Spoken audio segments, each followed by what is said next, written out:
ذلك لمن الشاهدين والشاكرين والذاكرين والحمد لله رب العالمين۔ مجھ میں تھوڑی سی جگہ بھی نہیں نفرت کے لیے، مجھ میں تھوڑی سی جگہ بھی نہیں نفرت کے لیے، میں تو ہر وقت محبت سے بھرا رہتا ہوں۔ اور ان کا جو فرض ہے وہ اہل سیاست جانے، ان کا جو فرض ہے وہ اہل سیاست جانے، میرا پیغام محبت ہے جہاں تک پہنچے۔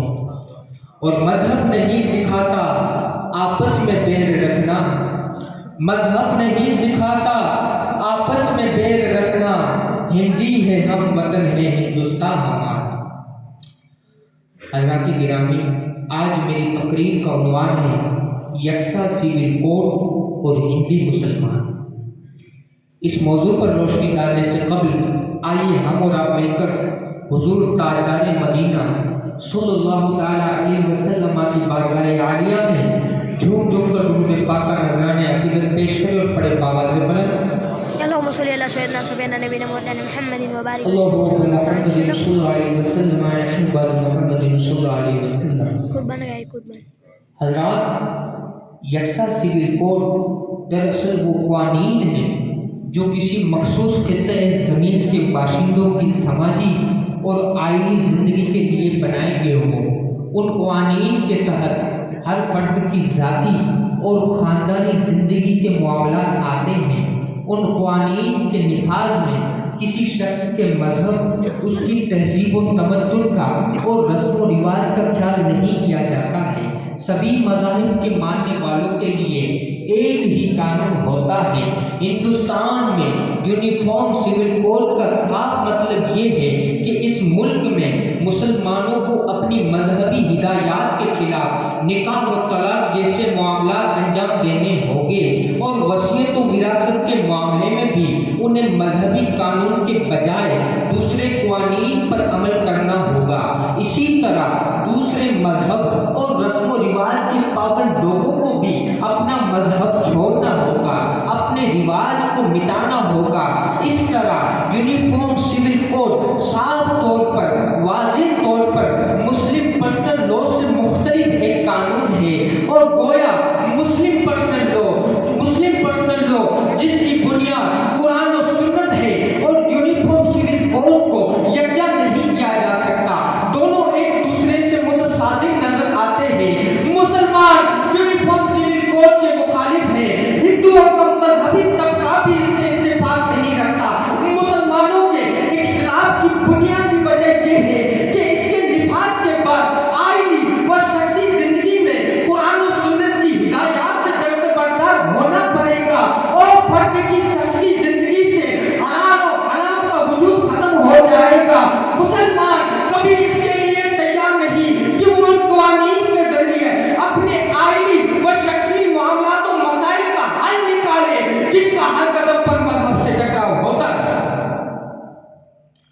اور حضرات، دوسری وجہ یہ ہے کہ ہر مذہب کے ماننے والوں کی کچھ تہذیبی امتیازات ہوتے ہیں جن کا تعلق بڑی حد تک پرسنل لا سے ہوا کرتا ہے، اور بعض مذاہب کے یہ امتیازات مذہبی تعلیمات کی بنیاد پر نہیں بلکہ رسم و رواج اور جغرافیائی حالات کے ماتحت ہوتے ہیں۔ اسی طرح مسلمانوں کے بھی کچھ تہذیبی امتیازات ہیں جن کی بنیاد مذہبی تعلیمات پر ہے۔ مسلمان کبھی آمادہ نہیں کہ وہ تہذیبی امتیازات سے دستبردار ہو۔ غرض کہ حکومت کا یکساں سول کوڈ کا منصوبہ اس ملک کی پرامن فضا، خوشگوار ماحول اور آپسی خلوص و وفا کے لیے نہایت نقصان دہ ہے۔ اس کی وجہ سے اتحاد پارا ہوگا، ملک کی گنگا جمنی تہذیب متاثر ہوگی، اور یکساں سول کوڈ صرف مسلمانوں کے حد تک محدود نہیں رہتے بلکہ اس کے ضمن میں دیگر مذاہب اور دوسرے تہذیبوں کے لوگ بھی آئیں گے۔ اس طرح ملک کی خوشنمائی بگڑ جائے گی، اور اس طرح ملک کی خوشنمائی بگڑ جائے گی۔ دوسروں کے لیے کچھ بھی ہو، لیکن مسلمان کبھی اس کے لیے تیار نہیں کہ وہ تہذیبی امتیازات سے دستبردار ہو۔ اور دیگر اہم سوال یہ بھی ہے کہ اگر جلسہ سول کوڈ کو نافذ بھی کر دیا جائے تو وہ کون سا قانون ہوگا، کس مذہب کی ترجمانی کرے گا، کس دھرم کے مطابق ہوگا؟ یہ بات تو واضح ہے کہ کسی ایک دستور میں سبھی مذاہب کی مطابقت نہیں ہو سکتی، اسے صرف ایک ہی مذہب کی حمایت حاصل ہوگی۔ اور مساوات کا نعرہ لگانے والے حضرات نے موقع در موقع اس کی وضاحت بھی کر دی ہے کہ یکساں سول کوڈ وہ ہندو کوڈ ہوگا، جیسا کہ سابق مرکزی وزیر قانون ماسٹر پاٹیسکر نے ایک پریس کانفرنس کو مخاطب کرتے ہوئے کہا کہ ہندو قوانین میں جو اصلاحات کی جا رہی ہے مستقبل قریب میں ہندوستان کی تمام آداب آبادی پر نافذ کیا جائے گا۔ اگر ہم ایسا قانون بنانے میں کامیاب ہو گئے جو ہماری 85% آبادی کے لیے ہو تو باقی آبادی پر اسے نافذ کرنا مشکل نہ ہوگا، اور اس قانون سے پورے ملک میں یکسانیت پیدا ہوگی، ملک میں سبھی کو اپنے مذہب پر عمل پیرا ہونے کا پورا حق حاصل ہے۔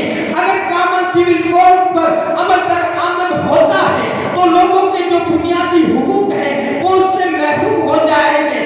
اس میں صرف مسلمان ہی نہیں بلکہ دوسری قوموں کے لوگ بھی شامل ہیں۔ اگر کامن سول کوڈ پر نہ عمل درآمد ہوتا ہے تو یہ مسلمانوں کے لیے شرعی اعتبار سے اور ملک کے لیے دستوری نقطۂ نظر سے غلط اور ناقابل قبول ہوگا۔ اس کے فوائد تو ناقابل فہم ہیں لیکن اس کے نقصانات بہت زیادہ ہیں۔ اس قانون سے ملک کے اتحاد کو چوٹ پہنچے گی، لوگوں کے دلوں کو چوٹ پہنچے گی، اور ہمارے ملک میں قانون کے مطابق ہمیں اپنے مذہب پر عمل پیرا ہونے کا پورا حق حاصل ہے۔ اگر کامن سول کوڈ پر عمل درآمد ہوتا ہے تو پھر قانون کی خلاف ورزی ہوگی، جس کے نتیجے میں لوگوں میں بغاوت کا جذبہ پیدا ہوگا اور ہمارے ملک کی دنیا بھر میں بدنامی ہوگی۔ حکومت کو اس ارادے سے باز آنا چاہیے کیونکہ ہمارا ملک سب سے بڑا ملک ہے، دنیا کی سب سے بڑی جمہوریت حاصل ہے، اور مختلف مذاہب اور تہذیبوں کے لوگ یہاں بستے ہیں۔ ہمارے ملک کا مسئلہ کامن سول کوڈ نہیں بلکہ ہمارے ملک کا مسئلہ بے روزگاری، مہنگائی، صحت، نوجوانوں کی تعلیم اور بگڑتا ہوا نظام۔ بس حضرت آخر میں اتنا ضرور کہوں گا کہ کچھ دیر کی خاموشی ہے پھر شور آئے گا، کچھ دیر کی خاموشی ہے پھر شور آئے گا، تمہارا صرف وقت آیا ہے، ہمارا دور آئے گا، اور حقیقت پہ جامع ہر پتنگ، حقیقت ہے آئینہ گفتار زنگ، حقیقت پہ جامع ہر پتنگ، حقیقت ہے آئینہ گفتار